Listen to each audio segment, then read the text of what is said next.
Vinde, Espírito Santo, vinde por meio da poderosa intercessão do Imaculado Coração de Maria, vossa amadíssima esposa. Vinde, Espírito Santo, vinde por meio da poderosa intercessão do Imaculado Coração de Maria, vossa amadíssima esposa. Vinde, Espírito Santo, vinde por meio da poderosa intercessão do Imaculado Coração de Maria, vossa amadíssima esposa. Amém. Obrigada, vamos sentar.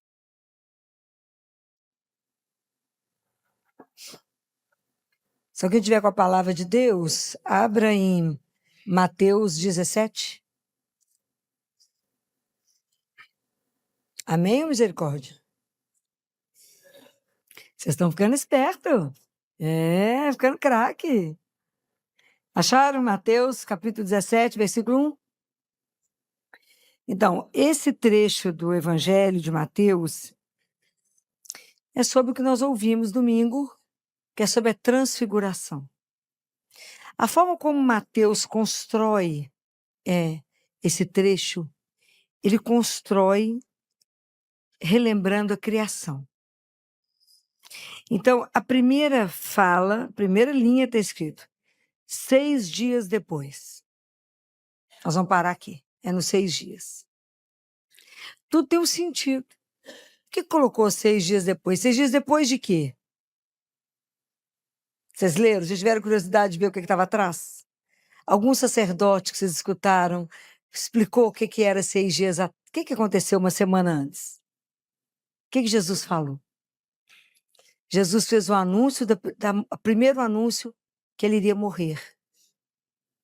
Foi quando Pedro fez aquela confissão de Cesareia de Filipe, tu és o Cristo, Filho de Deus vivo. Aí Jesus conta que ele vai morrer. Aí Pedro chama Jesus e fala, que é isso? Vem cá nós dois. Vai não. Senhor, Deus vai fazer isso não. Aí Jesus fala com ele, passa para trás, Satanás, ele não me atrapalha. Lembram disso? Então, 6 dias depois, Jesus pegou quem? Pedro, Tiago e João. Tiago e João são... Se vocês forem ler Moisés também subiu ao monte, com Arão e os 2 filhos de Arão que eram irmãos. Tudo tem uma relação. Foi quando Moisés recebeu as tábuas da lei e ele não percebeu que ele brilhava, né? O povo que ficou assustado que o rosto dele brilhava. Aqui Jesus vai conversar com Moisés e Elias, mas a luz que sai, Jesus não, ele é Deus, né? No humano revela o divino, aquela luz é dele, né? É do próprio Deus, né? Então, mas tem esses 6 dias depois.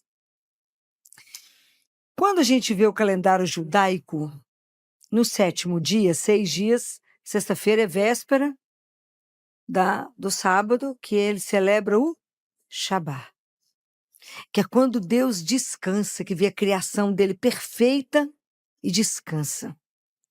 Isso é o 7º dia, quando Deus encerra a criação e vai descansar. Tanto que os judeus não fazem nada no sábado, nada. Mas nós estamos no 6º dia. Então isso é um convite para nós.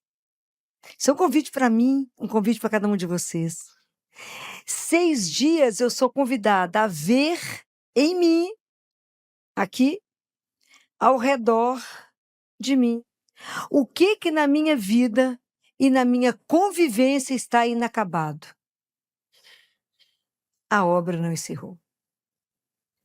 É o 6º dia. O que em mim está inacabado? Por isso que o Evangelho, quando a gente lê, ele volta para nós. O que em mim a obra não está pronta? Jesus concluiu a obra dele quando ele morre na cruz e fala, tudo está consumado. Mas Jesus permaneceu conosco, ok? E Jesus tem uma obra para ele dar sequência. Qual é essa obra? Onde que Jesus vai fazer essa obra? Aonde? Em nós. Tem uma obra para ser feita dentro de nós. Quando é que Jesus tem a oportunidade de fazer essa obra? Quando a gente faz o quê? Sim, permite, mas quando é que você encontra com ele ao vivo? Vivo? Na Eucaristia, por isso que eu quase quero matar vocês não fazer Eucaristia diária.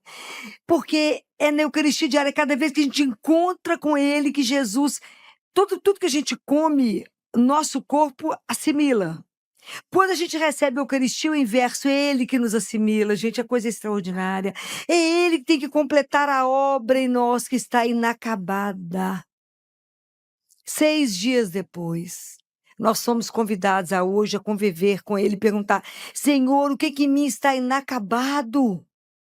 Aonde na minha convivência a coisa não está boa, Senhor?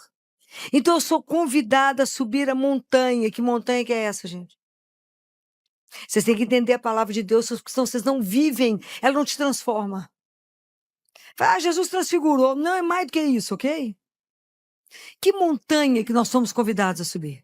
Que lugar é esse? Quando é que eu me elevo? É quando eu rezo, ok?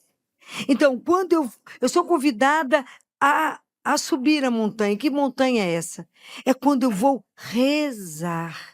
Rezar é encontrar. Não é rezar uma Ave Maria e sair correndo, não. Não é disso que eu estou falando, não. Eu estou falando de vocês fazerem de verdade um tempo diante dele. Nós temos que treinar uma coisa que se chama silêncio. Porque hoje o barulho é a cocaína do mundo. Tem gente que não suporta o silêncio. Chega em casa e liga tudo ao mesmo tempo. Estou falando alguma mentira? Não. Como que é difícil a gente silenciar? Então, eu estou convidando vocês a subir. Eu preciso ir nessa montanha. Eu preciso silenciar. Eu preciso tirar distância da minha vida. Sabe quando você afasta para ver como é que você está fazendo? Vocês já fizeram isso? Você se afasta e fala: deixa eu ver como é que é a minha vida. Esse é o convite. Porque de lá eu vejo melhor. O que no vale eu não estou vendo. Eu não posso permanecer no vale, eu tenho que subir. Porque se eu permaneço no vale, eu me fecho, eu fico no modo egoísta, eu entro numa rotina, daqui a pouco eu estou achando a vida um horror. Tem entusiasmo para nada? Mas se eu subo a montanha, eu começo a ver as coisas a partir de um outro olhar. Que eu vou ter uma companhia que vai me revelar as coisas. Então, entender o quanto que é importante eu subir a montanha é várias vezes. Eu tenho que ir à montanha, porque é lá que eu vou ver a minha vida. Lá eu vou ver. A montanha vai dar propósito para o vale, para o caminho. Se eu vou à montanha várias vezes, o meu caminhar aqui no vale é completamente transfigurado. Porque ele é cheio de sentido. Eu não vou viver aquela vida sem sentido?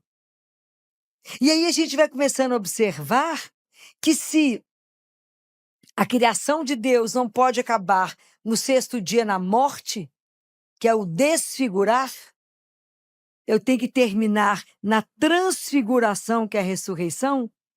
Então nós sabemos que nós temos uma meta. O que vai nos desfigurando no mundo? O que nos desfigura? O pecado. Por que Nossa Senhora resplandece beleza? Porque ela nunca conheceu o pecado. Então, é preciso que eu tenha coragem de subir a montanha. Esse é o meu momento de intimidade. Esse é o momento que eu preciso aprender a fazer silêncio. Esse é o momento que eu preciso permitir ser olhada. Fala, não precisa que eu veja, não quero ver nada quando dou conta. Eu preciso que ele me veja. Existe um olhar que a gente precisa permitir que nos olhe, que nos desnude, que é um olhar de amor, não um olhar para nos julgar. Eu quero que olhe para mim aquele que tem esperança em mim. Aquele que olha para mim e fala, dentro disso aí tem coisa muito boa. Eu quero que ele que me olhe. Então eu preciso estar na montanha com ele. Porque eu preciso me silenciar. Eu preciso me permitir ser olhada. Ser desnudada e ele falar, isso não tá bom, Filó. Isso não corresponde a ser filho do Altíssimo. Isso não pode estar na sua vida. Isso precisa ser transfigurado. Isso tem que mudar. A forma de conviver está errada. Quando é que eu vou fazer isso? Eu tenho que treinar. Eu tenho que aprender a ter silêncio para discernir a voz que é dele. porque eu preciso ouvir. A mesma coisa que Jesus ouviu. Eu preciso ouvir. A mesma coisa que Pedro, Tiago e João ouviram. Este é o meu filho amado. Este é, porque quando Jesus ele é filho de Deus, ele nos faz também filhos. Eu preciso entender que eu sou um filho, uma filha amada de Deus. Porque isso muda a minha história. Muda. Saber que eu tenho um pai, que isso é incondicional. Eu tenho um pai, então eu nunca serei desamparado. Eu nunca estarei sozinha. Ele nunca vai me abandonar. Ele nunca vai deixar alguma coisa além do que eu sou capaz. Desde que Jesus veio ao mundo, ninguém mais é só. Por que eu falo isso? O que ele falou? Ele falou 366 vezes, para contar. Qual que é? Eis que estou convosco todos os... A gente não acredita nisso, não. A gente vive perdido. Mas eu preciso ouvir isto. Eu preciso entender essa frase e sair de lá com o coração repleto, porque se eu desço de uma oração olhada, amada, tocada por ele, e escuto, você é minha filha amada, você é meu filho amado, o que vai te impedir de cumprir o que você vai fazer? Ninguém. Ok? Então, é preciso que a gente tenha esses momentos profundos, porque nós corremos tantos riscos. Um deles é a tentação de Pedro. Qual que foi a tentação de Pedro? Jesus chegou que tá bom demais, meu filho. Vamos fazer 3 tendas? A gente fica quieto aqui, ué. Por que eu tenho que descer, Senhor? Por que eu tenho que me comprometer com meu irmão? O problema é dele, ué. Essa é a religião que ele falou? Qual que é o primeiro mandamento? E o segundo? Amaru? Comar? Então não existe uma religião que não se comprometa com o outro. Senão ela está errada. Essa não é a de Jesus. Nós temos que descer para continuar a obra dele, para continuar sendo o braço dele, as pernas dele, os olhos dele, o ouvido dele. Não tem jeito, eu tenho que me comprometer com o irmão. Essa é a grande diferença. Eu não posso ter uma religião que eu não me no sujo, no sentido de que eu tenho que estar ali com onde meu irmão está. Eu tenho que tirar ele lá da lama onde é que ele está. Eu tenho que me envolver com o sofrimento dele, sim, e transformar isso. No mundo que a gente vive com tanta injustiça, com tanta coisa errada, nós temos que nos comprometer já que somos cristãos.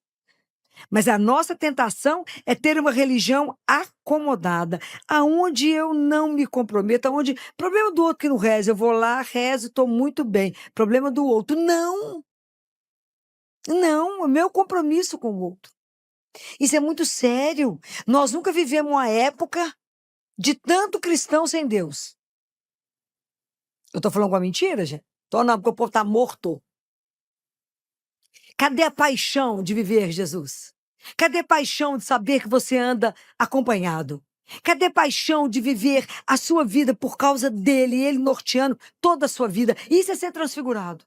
É entender, quando eu estou em oração, que tudo aquilo que eu estou vivendo é por causa dele. Isso tem um nome. Eu vivo para ele, porque eu sei a minha meta, onde eu quero chegar. Eu sei que nós somos cristãos, mas não pertencemos aqui. Estamos aqui, mas não somos aqui. Vou voltar para casa. Vocês vão, não? Eu vou. Tem pressa de voltar para casa. Então vamos cumprir o que viemos fazer direito, porque eu vou voltar. Mas eu não posso ir sozinho, eu tenho que levar vocês todos comigo. Olha que luta. Tá achando que é fácil? Já estou aprendendo pelo menos a abrir a Bíblia. Sabia achar Mateus, ó, que encanto.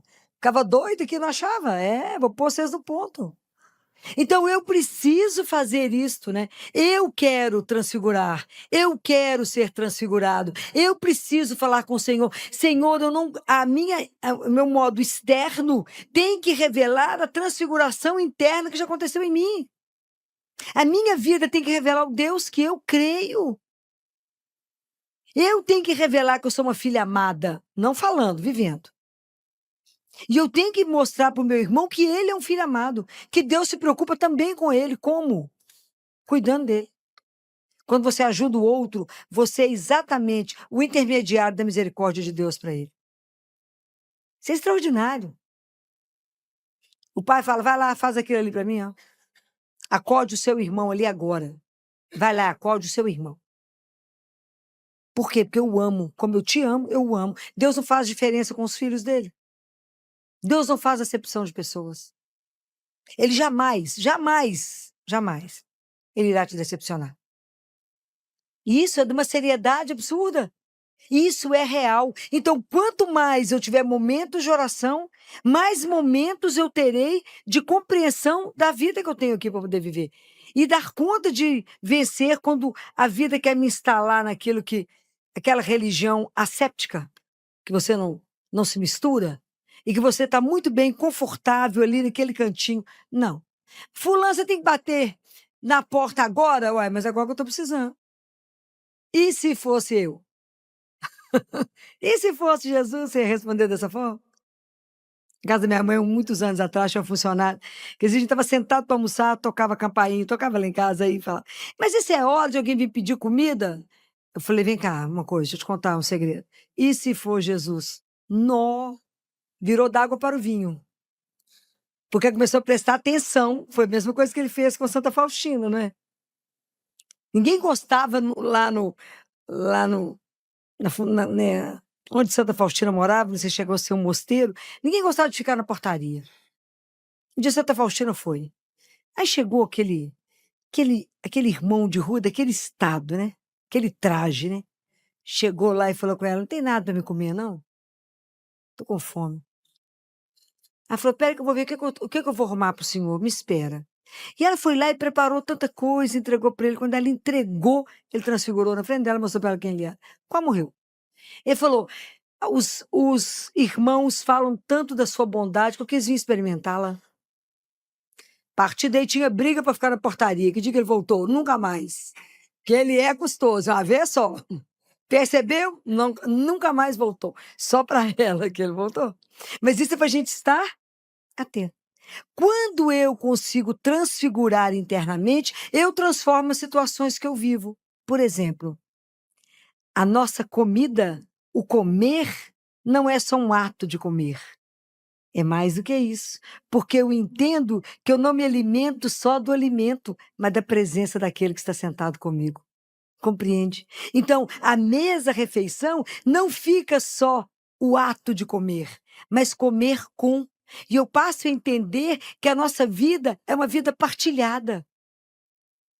Eu preciso da sua escuta, eu preciso do seu olhar, eu preciso da sua presença, eu preciso do seu sorriso. É isso que faz parte da vida. Mas isso é quando eu transfiguro a vida. Eu passo a entender que sexo não é genitalidade, é encontro de afeto e de amor. Então tudo a gente passa a transfigurar por causa dele. E somente por causa dele. Ele vai nos revelando a vida sobre um outro olhar. Ele me faz ver aquilo mesmo que eu via de um outro ângulo. Ele fala assim: vem cá, deixa eu te mostrar de outro jeito. Deixa eu te mostrar o que faz aqui, o que acontece aqui. Isso tem que significar para nós a transfiguração. É entender que eu tenho que subir muitas vezes, que eu tenho que subir para descer para o vale, para entender que eu não estou sozinha, que Jesus trabalha conosco no olho do furacão. Já falei isso com vocês. Ele está no olho do furacão. É algo assim absolutamente extraordinário. É o olho do furacão. É Deus junto conosco. Ele não nos deixa sozinhos. Ele cuida de cada um de nós. Ele cuida. É extraordinário o que ele faz. Vou contar para vocês um fato que aconteceu semana passada. Eu estou, né, como coordenadora de todo o Instituto Materno Infantil, lá da Santa Casa. Pediram que eu saísse do CTI e assumisse esse outro cargo. Aí, semana passada, acho que foi, já não sei o dia da semana, a coordenadora da maternidade me ligou, mandou mensagem, falou que precisava de conversar comigo por causa de um caso grave que tinha sido internado. Eu falei: dá para esperar eu terminar o consultório? Dá para esperar. Isso foi na quinta para sexta. Isso. Eu liguei quando eu terminei o consultório e ela estava chorando. Uma mulher bacana, decidida, uma médica, uma pedra preciosa que a Santa Casa tem. Falei com ela: o que você está chorando? Falou, Filó, nós internamos uma mãe, agora está no CTI, jovem, que já nasceu com problema cardíaco. Ela teve um filhinho de 3 anos. Foi orientada que ela não podia mais engravidar, porque o problema de coração dela é muito grave. O marido, então, fez vasectomia. Mas é mesmo assim engravidou. Nada é 100%, a não ser não fazer, né? Então, tô falando alguma mentira? Então, o caso é grave, o coração piorou demais. A discussão é que eu tenho que interromper a gravidez. Eu tô desesperada, porque a ciência manda fazer tudo isso. Mas como é que eu faço com Jesus? Tenho vontade de chorar. Como é que nós vamos fazer com Jesus? A literatura manda fazer isso. Tem que diminuir a sobrecarga do coração. Os cirurgiões querem entrar para a cirurgia com ela. Tem risco de sangrar e morrer. Já conversamos com a família. O pai falou: fica mãe, porque eu tenho um filho de 3 anos. Morre o bebê. O que nós vamos fazer? Eu falei: eu só sei fazer uma coisa na vida, rezar. Não sei fazer outra coisa, não. Vamos ajoelhar. Jesus nunca faltou. Ele vai iluminar. Eu tenho certeza que ele vai dar uma luz. Ele vai colocar no seu coração o que tem que ser feito. Você é coordenadora. Ela falou: não posso mandar ninguém fazer porque sou eu coordenadora. E eu não concordo, então eu que tenho que fazer. Falei: vamos rezar. Nós temos até amanhã de manhã, podemos rezar. Rezar. Falei: cara, vou chegar em casa e vou direto para rezar o terço. Ela falou: vou rezar com você. Então vamos rezar. Falei: Jesus, o caso é esse. É preciso que o senhor fale no coração dela. A situação é muito delicada. É muito crítica. Nós precisamos salvar a mãe. Queria salvar os dois, mas quem somos nós? Nós somos só médico. E nós temos um combinado. Nós tratamos sua cura. Então, vamos lá. Rezamos. Aí, eu estou fazendo a rosário de madrugada, acordo 3h30. 15 para as 4 mandou uma mensagem para ela, fazer: acorda, joelho, vamos rezar, vamos rezar. Vamos rezar o rosário. No final do rosário, estava no 4º mistério do último terço. Foi o dia do padre Edmilson. O padre Edmilson falou assim: Jesus está mandando uma palavra de ciência aqui. Está curando um câncer, está curando alguma coisa. E tem um coração, tem um problema no artério, não precisa fazer nada não, está tudo tranquilo. Fiquei louca. Falei: ela. Falei: tinha 1,5 milhão de pessoas, eu jurar que é ela, né? Tem fé nessa história, né? Aí acabei de arrumar, porque eu tinha que ir para a igreja, eu tinha missa. Liguei para ela, 6h10, falei: não faça nada até repetir o eco. Vai para o hospital, repete o eco. Jesus fez alguma coisa no coração da menina, não sei o que é não. Que isso, Filó? Ele fez. Você escutou a palavra de ciência? Alguma coisa aconteceu no coração daquela moça, eu não sei explicar o que é não. Pode ir direto, vai lá. Depois nós encontramos, porque eu vou estar para o hospital. Nós encontramos lá no hospital. Aí ela foi para o CTI do coração, CTI do Procórdios, ela chegou. Tinha 2 médicos. Ela já conhecia, era plantonista, falou com o outro assim: oi, você é quem? Ele falou: eu sou o João. Você é plantonista aqui? Não, eu só faço eco. Ela falou: como é que é? Precisou nem pedir. Você podia, aí contou a história e falou, não falou que a gente estava rezando, né? Falou: você podia repetir o eco, porque eu vou levá-la para um procedimento, nós estamos avaliando o risco de sangramento e de óbito dela. Claro, repetiu o eco. E Jesus mudou tudo. A urgência foi transformada. Ela tem um problema de coração? Tem, continua tendo. Mas aquela urgência absoluta, que teria que tirar o bebê ou não, acabou. A decisão de Jesus foi: não vai ninguém, fica os dois. Isso é extraordinário. Eu chorava tanto. Chorava eu e ela, né? E vai ter que operar? Não sei se vai precisar operar, talvez um dia. Mas naquele momento foi autorizado que a gravidez permanecesse. É desse Deus que eu falo com vocês. É desse Deus que é real, que eu falo, que está no olho do furacão conosco, que entra na nossa história, que vê a angústia. E ela falava: Filó, eu não sei se eu danço, se eu canto, o pessoal vai achar que eu sou louca, mas é porque eu não estou dando conta de ficar em mim, de tamanha alegria. E agora, Filó, meu coração está em paz, porque a mãe e a criança poderão seguir. Então, esse é o Deus que eu creio, o Deus da vida, o Deus que muda a história. Que mudou a história, virou um buchista. Você pode imaginar o que virou o CTI quando falou: não tem mais a urgência que tinha. Isso é Deus, gente. Vivo e real. É desse Deus que eu falo com vocês, que vocês têm que experimentar. Esse Deus que a gente dobra o joelho, ele sabia da nossa urgência, ele sabia que a gente tinha algumas horas. E ele mudou a história. Isso é de morrer de chorar. Isso é de uma emoção que eu não cabia em mim sexta-feira, nem eu nem ela. De ver assim um Deus tão perto, né? Que entra conosco na história e fala aquilo que está escrito aqui, ó. Não tenhais medo.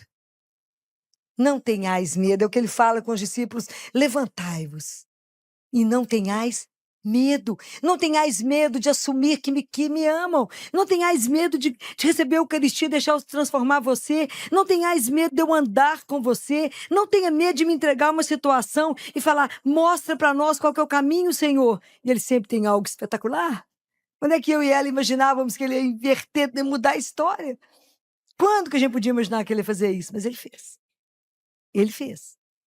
Então, porque ele é Deus. É o Deus do impossível, é o dono da vida. Mas eu chorava tanto que eu falava com ele. O Senhor, a cada dia, me surpreende mais, porque é encantador. Nós passamos uma noite angustiado rezando e de manhã o Senhor transformou tudo. Então, é disso que eu falo com vocês quando eu falo. Acreditem, né? Viva de verdade uma vida com esse Deus vivo que tem que contagiar vocês. Ninguém nunca ouviu falar que foi contagiado porque ouviu falar de uma doença. A gente só é contagiado, recebe o contágio se a gente encontra com o vírus, né, da doença. É preciso que vocês passem esse Deus vivo para as pessoas. As pessoas têm que ter essa alegria de saber que eu não estou só e que todos nós somos amados. Aquela mãe era amada, aquele bebê é amado, aquele pai é amado. Todos somos amados igualmente por ele. E se pedirmos ajuda, se dobrarmos o joelho e falar, nos dá uma luz, Senhor. O que é para fazer nessa situação tão difícil? Não precisa fazer nada, que foi o padre Edmilson falou, não vai precisar fazer nada. Eu falei, é para nós. É esse caso, é para nós. Então, Deus cuida, Deus revela. Precisamos de momentos de montanha para viver no vale. Que a vontade é de não pegar o boi pelo chifre, não. Mas é preciso voltar, assumir de verdade o trabalho que Jesus ainda precisa continuar. Somos nós os discípulos dele. Somos nós que temos que nos transfigurar para revelar. Não temos a luz, não somos a luz, mas para revelar aquele que pode brilhar qualquer situação escura. Qualquer situação que fala não tem saída, fala não tem para nós. Mas ele é Deus. É o nosso Deus impossível. Então, coragem. Seja lá que situação que você estiver vivendo. Coragem. Levanta, o nosso Deus é vivo. Escute dele falando para você. Você é meu filho ou minha filha amada. Eu olho para você porque eu tenho esperança, eu tenho certeza que você vai dar conta. Por quê? Porque eu estou contigo todos os dias. Vamos pedir a Jesus que nos dê essa graça. A graça de conseguir na nossa vida vários momentos de ir à montanha, vários momentos de ficar sozinho com Ele. Ai, que privilégio temos! De poder conversar com Ele, de poder ver a nossa vida pelos olhos dele, de poder entender o caminho que a gente está fazendo e falar: é esse, Senhor, o caminho? Senhor, nós estamos angustiados, é só essa opção que temos? Nos ajude, na nossa miséria, na nossa ignorância, nos ajude. Quando a gente não dá conta, falo, que bom, temos ele. E ele não falta, é o que eu falo com vocês. Ele não falta. Ele é Deus, ele cuida. Vamos pedir a Nossa Senhora, que rezou tanto, que viveu tanta coisa em silêncio, que nos ajude a silenciar o nosso coração, a silenciar, a abrir o nosso ouvido para escutar isso que Deus quer falar para cada um de nós. Você é a minha filha amada, o meu filho amado. Não tenhais medo, levantai. Levantai-vos, não vão ficar sentada naquela situação de dor ou de sofrimento, de pé. Por que eu vou andar? Porque o meu companheiro me sustenta. E meu companheiro tem nome, é Jesus de Nazaré. Que o Senhor possa essa noite renovar as nossas forças e revelar em nós o que nessa obra nossa está inacabada, para que Ele possa fazer de verdade a obra completa que está marcada para acontecer para cada um de nós. Louvado seja nosso Senhor Jesus Cristo. Para sempre seja louvado.